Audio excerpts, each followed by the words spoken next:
El único problema, todo está muy bien, pero que sepas que el mensajero que ha venido no me ha llamado. Y si me ha llamado y le salía desconectado, sin cobertura en mi teléfono, antes de contactar, no dejar el vecino, porque no sabe la relación que tengo con mi vecino.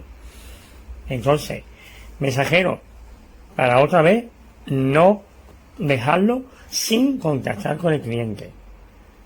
Antes de que te diga que, oye, lo puedes dejar o no lo puedes dejar. Si te sale apagado o fuera de abertura, te lo tienes que llevar de nuevo. Porque tú no sabes la relación que hay entre los vecinos.